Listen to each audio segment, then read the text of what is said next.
Joined here by one of RTD's elected directors, Natalie Minton. Thank you for your time. The other night, that you voted against subleasing this vacant lot to be used by the proposed National Medal of Honor Museum. Why'd you vote no?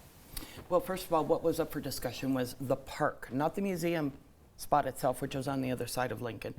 But the reason that I felt concerned about this issue was the fact that, one, we are a transportation agency and we are tasked with transportation, providing it to the citizens of Denver. And I think you well know that we already have our challenges in just providing transportation. That should be our focus. And if that in itself was the only question, maybe I would have reconsidered my vote. But the fact is, there's a park right across the street that is dedicated to veterans. It is 4 to 5 times the size of our dirt lot covered by gravel. And there's already a Congressional Medal of Honor statue there honoring Joe P. Martinez that I think is a very suitable location for what the museum is desiring, with already the existing structure, beautiful trees, the Colorado Veterans Memorial. So that was a result of what I felt would be the better alternative, instead of us tying up what is roughly 10,000, maybe 20,000 square feet, and eliminating any transit purpose on the land that we lease right there now. So the chair of the board, Doug Tisdale, and others are going to force another vote on this next week. He sat where you are sitting now yesterday and told me he's very confident that this is going to pass the second time around. You guys are getting leaned on pretty hard to pass this. Yes. By whom? A variety of people. Downtown Denver Partnership, which I called, returned a phone call to. I want to know if they know that this park really exists across the street with a Congressional Medal of Honor. I have not heard back yet. Some others who have been working on this. Veterans organizations. And I've talked to people who have dedicated a lot of time to ensuring that we honor veterans.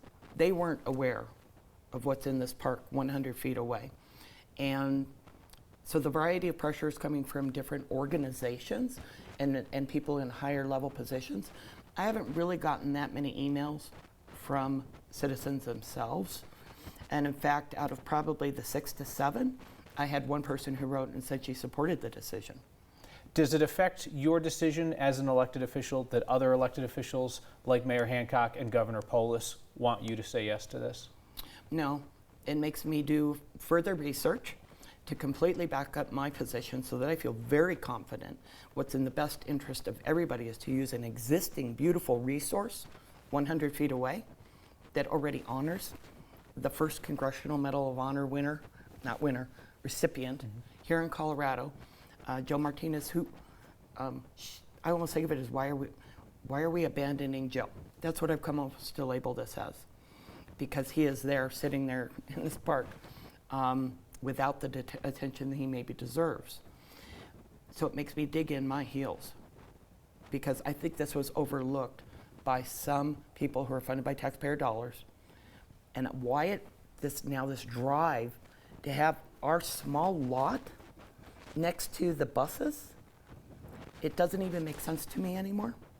Again, we're talking about, it's a fairly small lot, maybe 10 to 20,000 square feet, and across the street you have an established park with 133,000 square feet, established as a veterans park.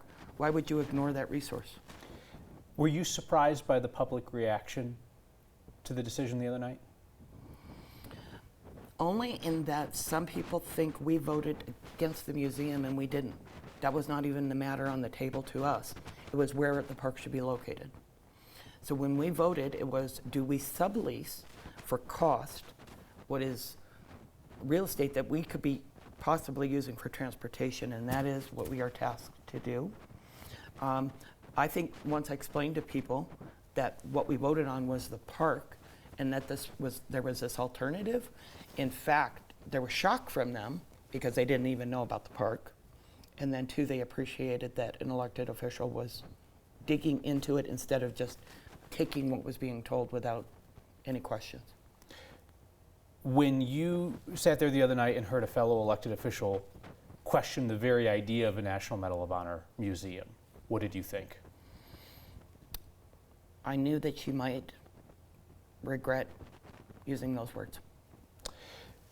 So you're holding fast to the idea of using this other park across the street. Suppose the National Medal of Honor Museum says, you know what, we're not wanted in Denver, we don't want a part of this, we're going to go to Arlington, Texas instead. Is some of that on RTD in the end? I don't think so, no. My first thought would be, why are they willing to almost be vindictive when they have a park that's, let's say, 5 times the size, already established? Any money that would be going towards this gravel lot that we have could be going to make improvements at the existing lot. Climate, Colorado versus Texas, I think that's a no-brainer myself.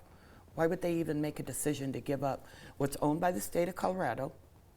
That's what this park, which is called, I had to dig quite a bit to get all of this done, but it's called the Veterans Lincoln Memorial Park, owned by the state of Colorado, 100 feet away from where they want to put the museum.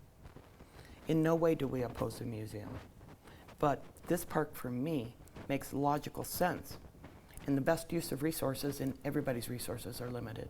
Do you guys have a better offer for that vacant land than the $123,000 lease that the city's willing to pay you back every year for? I don't know that it's been put out for anybody to make an offer on. And as I look at the potential for what we might need to add there, let's say that ridership actually increases at RTD. There's a potential. We're trending, we're going the other way right now, but let's say that changes.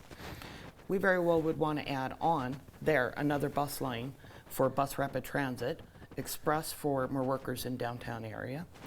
What are we going to do if we lease out this small lot for 5+ decades when there's this park across the street that could be used?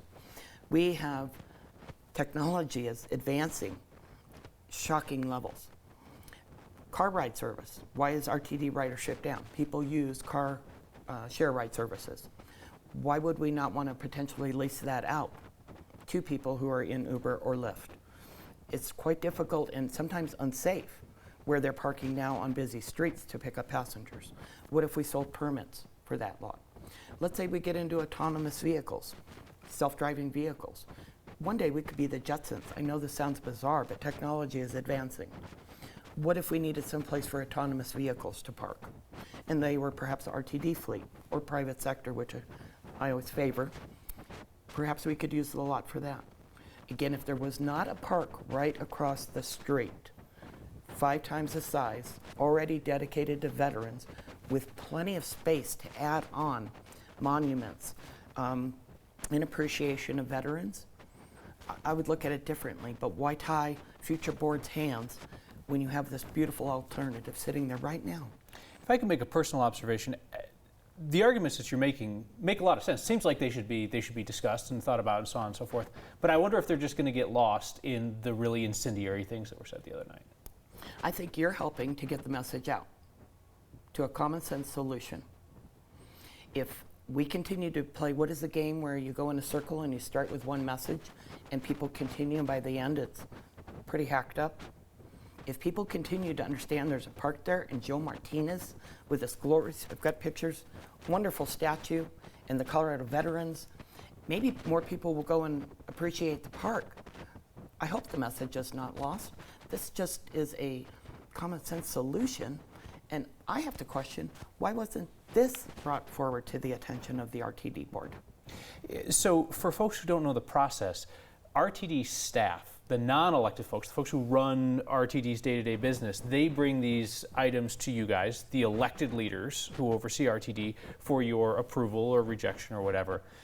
Why in the world would RTD staff bring this proposal to you guys if they didn't know there's a chance it was going to fail that night? Why would they bring it forward to us if they thought it was going to fail? If they didn't know that they had the votes, why would they bring it forward? Because in many cases at the RTD, there's a, yes. Yes is the common answer. The green button, vote yes. Rubber stamp. Yes. Not a lot of research. Do I fault RTD staff for bringing this forward? No, I do not. And I've told at least 1 or 2 of them that I appreciate it because we have a cost out on this leased parcel. And this was an option to cover part of that. But is it an ideal spot for the park? I don't think it is. It also ties our hands when our task is transportation. So when they brought the measure forward, I think they were quite surprised with some of the newer board directors who said, our mission statement is transportation, and I am very, very hesitant to tie our hands for more than 5 decades in putting in a park. There's a lot of different noble, good things that could go there. But is that what we're tasked with doing? We're tasked with transportation. Last question. I asked your board chair this yesterday when he was here. Broader perspective. Does RTD have a public perception problem? In how we're reading the public, or how the public is reading How the us? how the public views your agency? No, I think they're seeing some of the issues that we have. Oh, And- meaning the public has an accurate perception, but it's not always positive. I would agree. That's part of what I do on the board, is being very honest in the discussions. I think it's well known that I don't sugarcoat things my job is not to promote the agency. My job is to defend taxpayers and the voters and the constituents of the agency.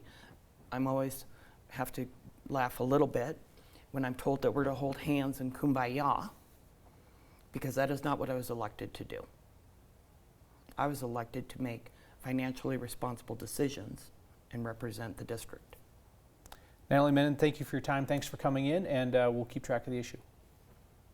Subscribe to the next YouTube channel and I'll buy you a beer. Am I actually buying them a beer? This could be a very poor idea. We need some terms and conditions. Offer subject to terms and conditions.